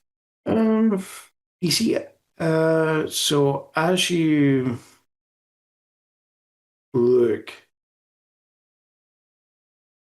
as you look down to the left again, you probably will see the gurney. There's like a wee bit of a hand just draped over the side of the gurney. So there would be the suggestion that there is a body on the other side obscured by that. Everywhere else, no. I head straight Okay. and I look and as I pass the rooms. Right, as you're looking, so what you're actually seeing, it looks like some of the rooms, taking a glance, it looks like there might be people in them, because it looks like furniture have been moved against the doors. And just see, But I can see through the glass. yeah, you're seeing like vaguely through the glass that something's been, there's something that is slant, and then Okay. as you try for the door, and like you try for one of the doors where you see this, and you hear like very fake whispering, just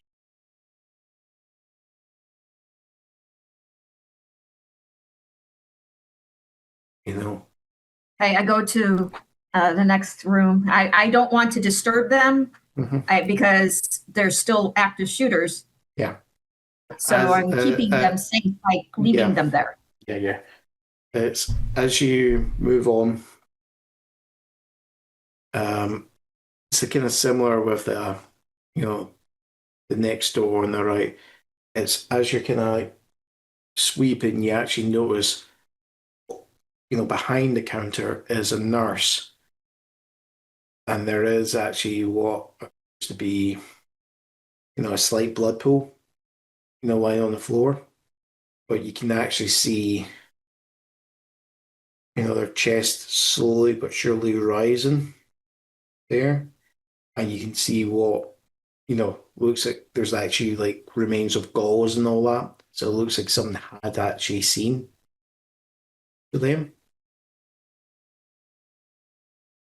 And then what do I see? I go, where do I go next? I mean, Right. Is there a left and right? Yeah, there's a left and right here. It's off to your the left there. You suddenly just hear, further down that corridor, a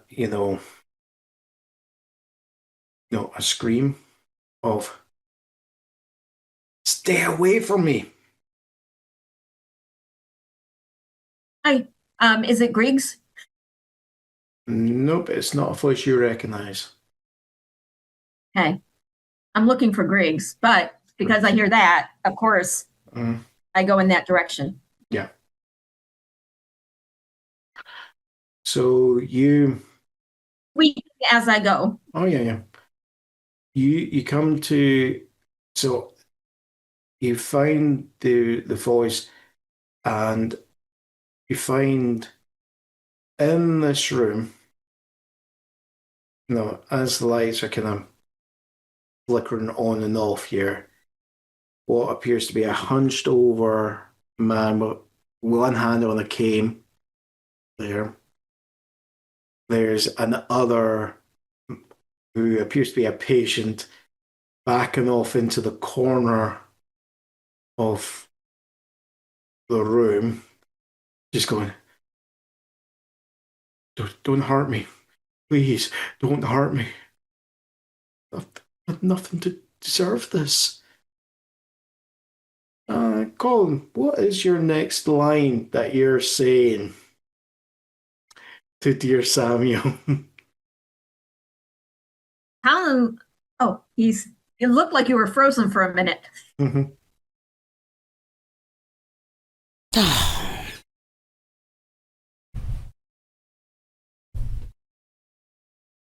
Colin just leans on his cane, shaking his head.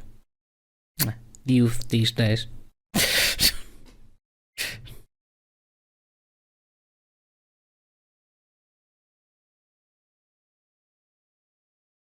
Wow. You have really, I think you need to have some, trying to think what is the word, you're going to need to go through some compassionate training of some kind, Sensitivity training is. That's it, thank you. Sensitivity training. You've just told him his dog has been brutally murdered right in front of him, right? That was not a nightmare. That he might be dead, that he might now be a monster, right? Yeah, I know. Is he a monster? Mm-hmm. It doesn't look like one. Yeah.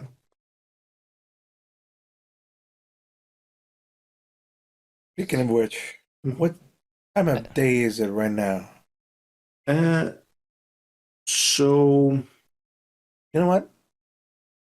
All the hospital lights are flickering on. Yeah, what time? I'm gonna let you answer. yeah, so this is where so the windows in this section there, you found that they were all kind of tinted, right? So even though there was sunshine, it was, not fully coming in. Okay.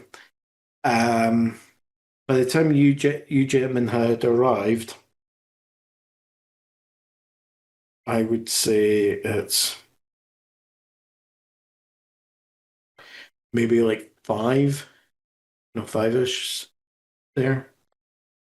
By the time you guys had arrived.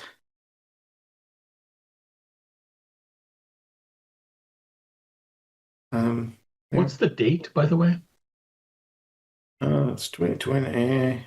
Will be Because obviously sunlight matters in these sort of moments. I am trying to remember that. I think I clarified that it was a time of year where sunset was around, I think, 6 or 7-ish. I think I had established. Yeah, that's because in those latitudes it is 6-ish. Yeah. It varies like half an hour depending on the year. Yeah. Wow, we're not that close to the equator. Okay, And maybe an hour. in Los Angeles. So I think we can establish it. It's not winter time. I think we confirmed it wasn't there. So it's near where the sun will go down Right, soon.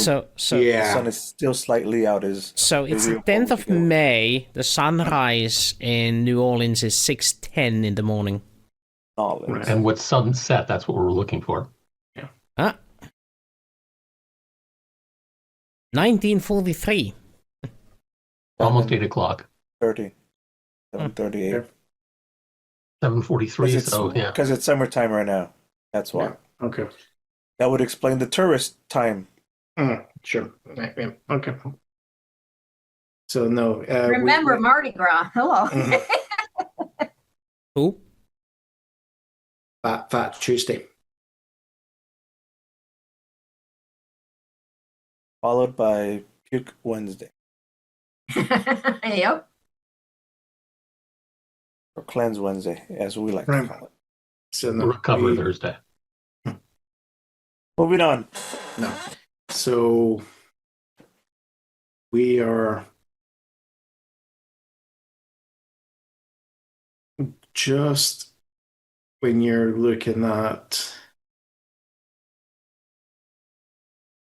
the the conversation. He just goes what he's going with. He's just going with vampires. Vampires. No such thing. It's like just stay away from me, and it's just his hand lashes out again, right? But this time it slams against the window that's to his left, and the window just explodes there. And Callista's mouth goes. He is bathed in sunlight, and he's just like that. He's just grimacing away. But apart from that, there's reaction.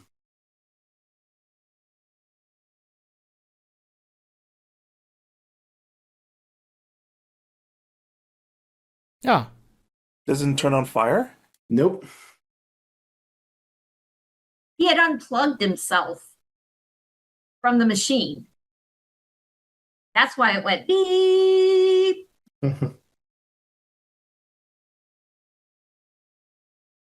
I'm not there. Never mind.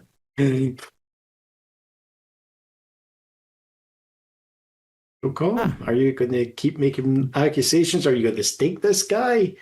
I mean, Calista, have you actually made yourself known? Stop, police.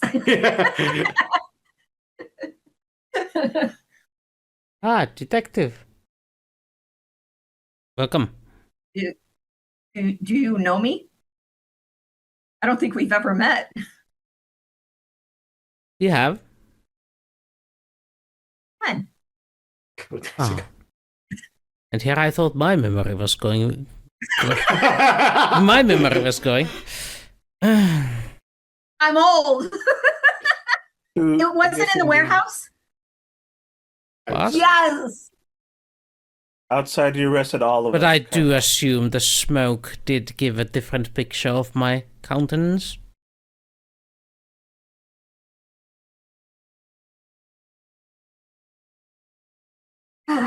That's twice now. In a dangerous situation. He was just out for a walk, officer. Also, he was needing to see his doctor about his liver, Okay. Calm down. I say to both of them, calm down. I am nothing if not calm. Find a hiding place. As I don't see. Does he have a gun out? He's holding a cane. He does have a gun out. He does? No gun. Just find a hiding place. He might have a stake in the other hand behind. Nope. I don't know. You're not going with the stake. You're not part of the stake club. No. I didn't come for a steak dinner. Right. Is it called a stakeout? So I say, please, please find a place to hide. There's active shooters, and I continue. Mm-hmm. Right. So, listen, you start moving off. What are you doing, Colin? Are you going to follow the detective, or are you going to still be confronting Samuel? I was told to lay low, so I will stay in this room. Okay. I think this is when we move away from Calista and Colin back to the horror show of the Chaos Goblin. Asra? Oh, the one going actually down and being Yeah. So you've actually cleared out and got, people, use your access to get a lift moving to get them to go up, right? Mhm. They really had no say which direction because you're the one that was setting it there. Mhm. But you've finally got yourself situated in the actual into a security room. Okay. On the fifth I was about floor. to say, I'm probably going to the security room on the business floor. Yeah. Where you've got actually different cameras and you're actually watching what's going on the fourth floor, where you actually see this figure from behind,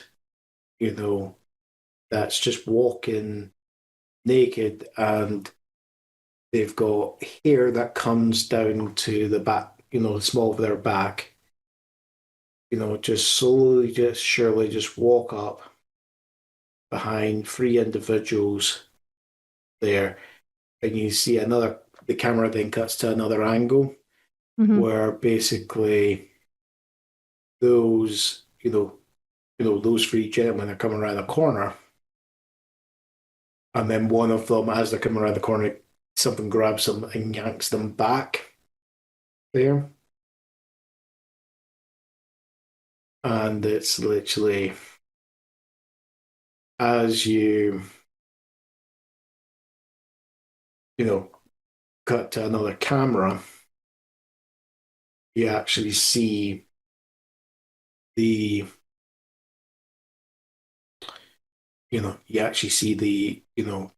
this next camera angle comes on instead of this being, there's different cameras with different sensors, so some of them were night sensors, but this one is in color because it's dark, and then initially then the light, when the lights flicker on there, leaves the air, and you get a frontal view, and you just see this person that's standing there. You reckon they're 5'5", and they would be one of the most beautiful people in the world you've ever seen. Apart from the fact that they are drenched in blood. There, and it's like for a moment you're sure that their eyes glowed red for a brief second before the camera switches, but it's like they're drenched in blood. They're holding this this man by the neck. And it's just as they looked up, they just casually just throw the body. And you actually see the body hit the wall. It puts a dent in the wall, and the body just slumps, leaving a trail of blood. So, because Astra's in the security office. Yeah. She is grabbing the phone in there and calling the said captains that are downstairs. Mm-hmm. And informing them that it's not just an active shooter. There is there's possibly a lunatic killer on the fourth floor. Yeah. You're doing that.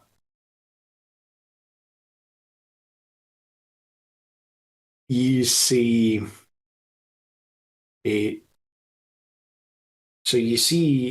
there's one captain that you recognize from this morning, okay? Mm-hmm. And he's the one that actually, he's got past the phone, he's actually talking. And you can then see on the cameras looking over he is arguing with what appears to be a guy in SWAT gear. And you're just, there is argument. Going. So is Astra seeing this?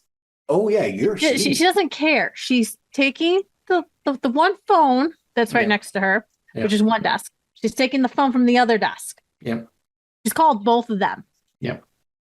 So now she's stopping the argument and basically telling them straight up, Mhm. you work together, you save the people. Because now I'm also seeing, I saw Calista somehow come onto the floor. I saw Mhm. Tony and Kent, because they're with the one that just grabbed the body.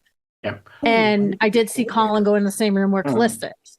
So I'm telling them there are people on that floor that Yeah. need to be taken care of. There are how many patients on that floor? I'm giving them all that detail. Yeah. You see another, video cup, and you see there's actually more what appear to be Foodie Boys moving through. And when it cuts, you've got what appear to be two, with, and you go, hold on, is that Tony? There? Or that guy from, The guy that gave me the phone. yeah. That's what I'm that? saying. Yeah, you're going, hold on, recognize him. Yeah, he gave me.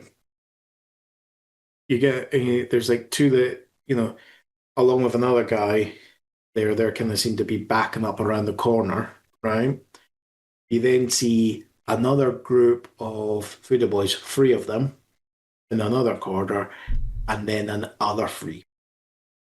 So being in the security office, I actually have access to technically into the system. Mm-hmm. I'm basically telling the captain and the SWAT guy, Yeah. I will give you guys access to the 4th floor. Yeah. But that's the only floor you guys are going to have access to. So that means the stairwells, the elevator lift. So whatever they need to do, they're going to come down into that area. Everything else has been locked down into the building. Mind you, yes, I'm probably hearing it like, how do you know all this stuff? And I'm going to say, right now, I'm your best ally right now. Yeah. Because I'm inside seeing everything. Yeah. Not giving out my details or anything. I'm just telling them straight up, look, the 4th floor is the floor you need to be at. There's nobody else on any of the other floors. Do you give us a yippee-ki-yay, motherfucker? There? Right. Exactly. So she's basically filling in the Yeah. details of what's on that floor, giving Yeah. them the plan out. And basically saying, tell me when you need me to hit the button.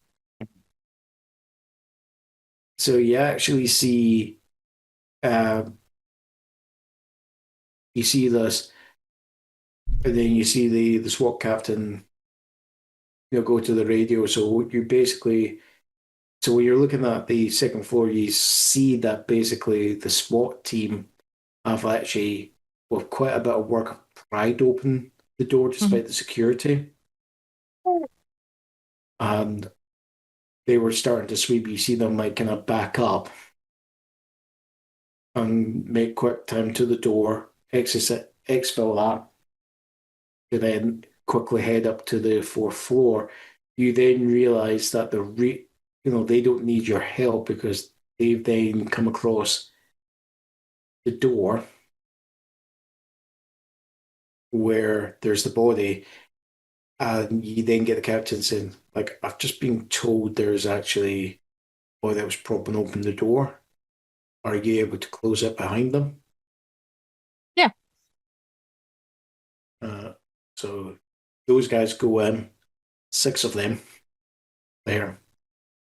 And as the last one passes through the door, you then close it behind them. So now you guys got help.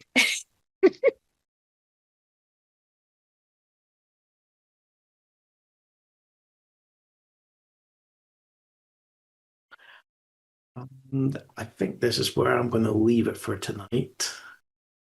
Really. This is a great stopping point. Oh, fine. I've got. Or we're all screwed. We might Tune in be. next Really? time. We'll know next time, right?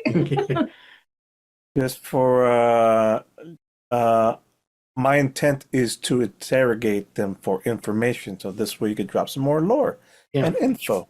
Yep. Next time, we'll see. Mhm. This was good. We have a game next week. Potential. No, next week, not me, because my wife will be playing at a villagers rally, and I'm expected to be there to support her and all that. I will not be in a condition to run a game. Okay, so I guess And next I Saturday. wasn't going to be available next week anyway. There we go. Okay, Next week, so we're next going to have a Saturday. break. A And mandatory then break. the week after that will be me. Okay. I'm going to probably be still prepping stuff. I might still be prepping stuff for moving, because the Yeah. Friday before, that's Also, when I'm expecting. 23rd, I'm likely not going to be available either.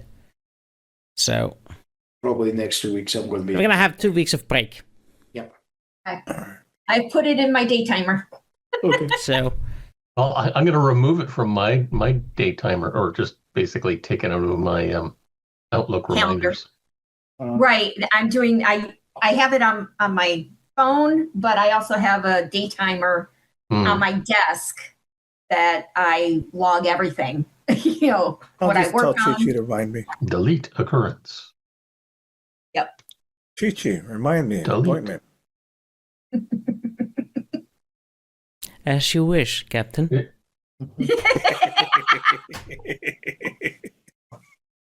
As Oh, you that's wish, funny. All right. Captain Studley Start of the Studley They're a world. cat. All right. There's Chi says, remember. Meow.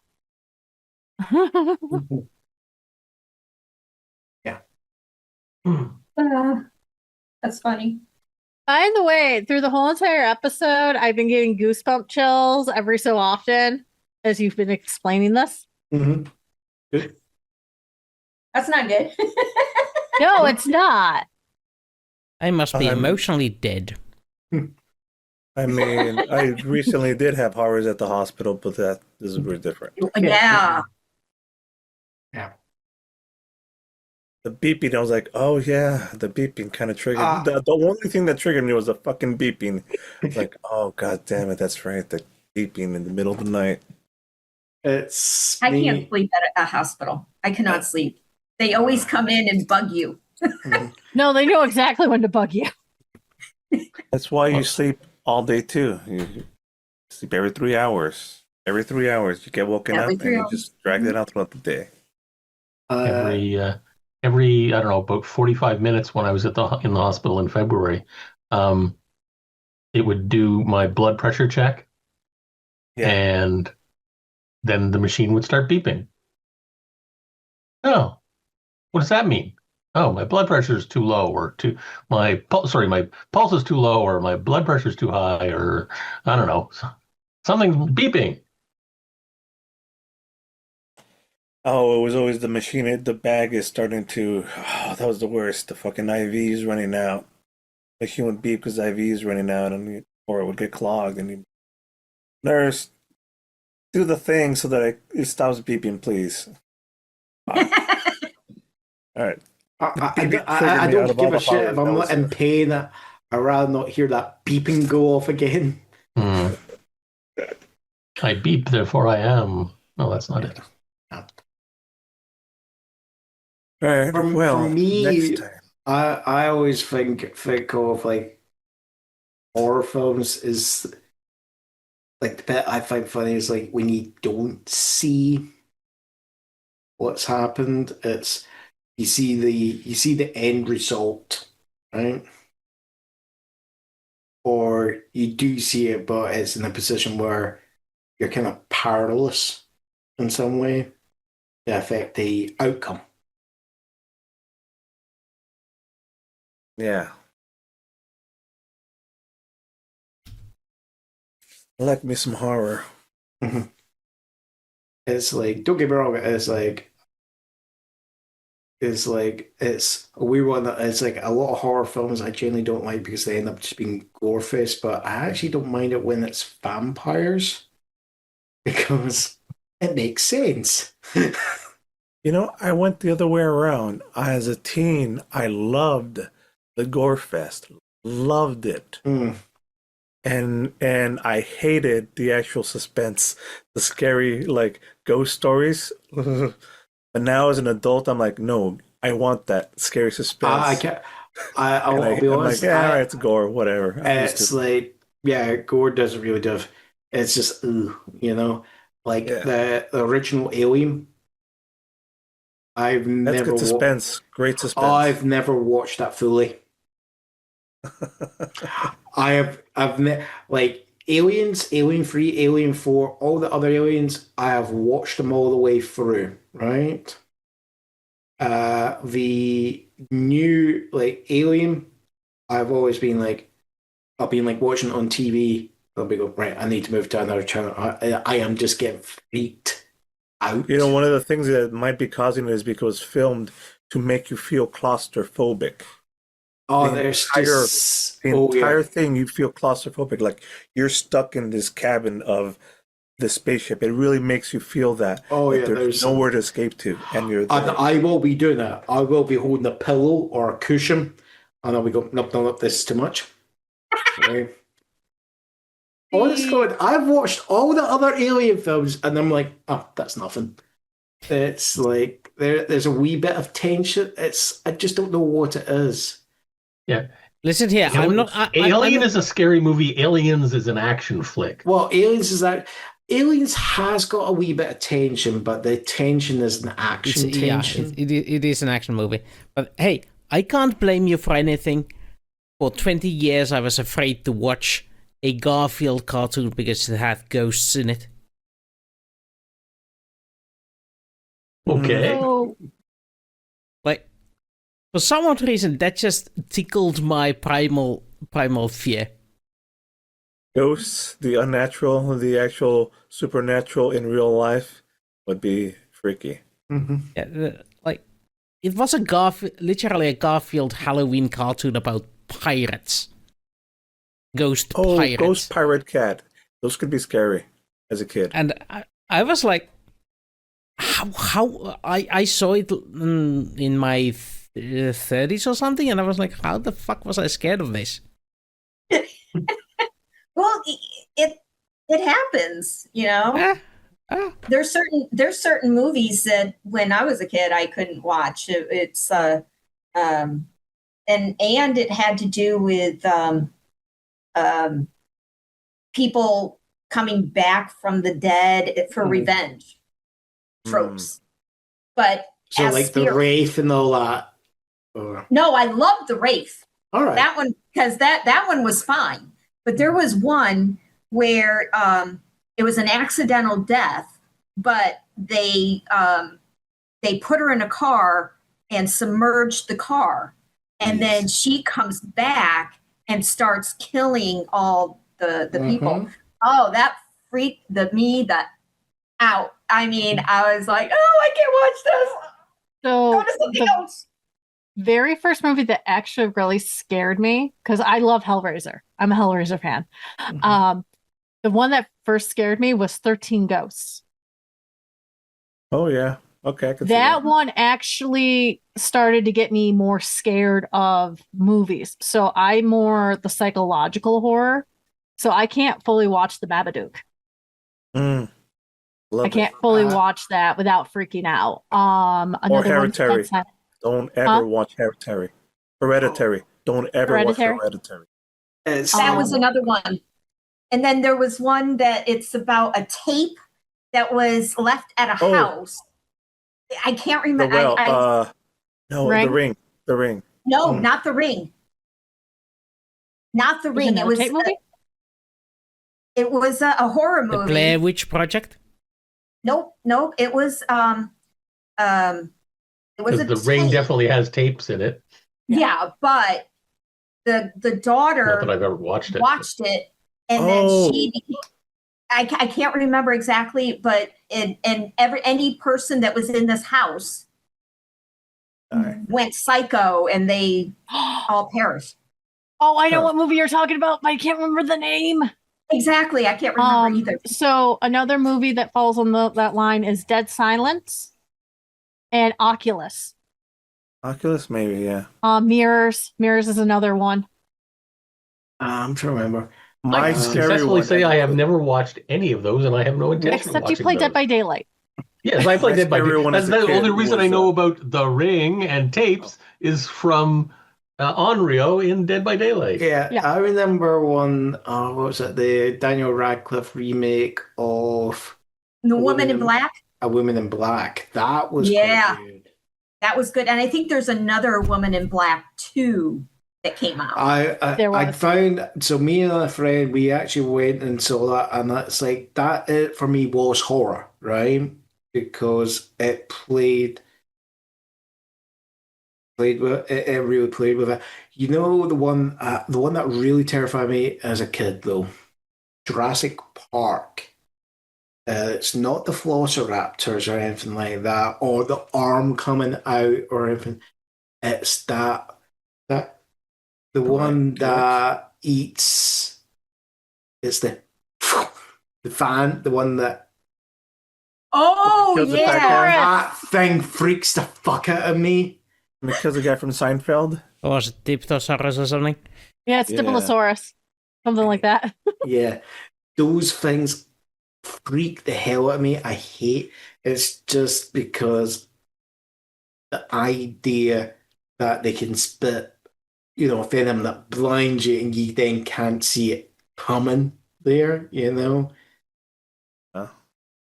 Here's They made his death very vicious. Oh yeah. Yeah. Because it had to be because he's the guy that You know fucked why he everything got up. that job?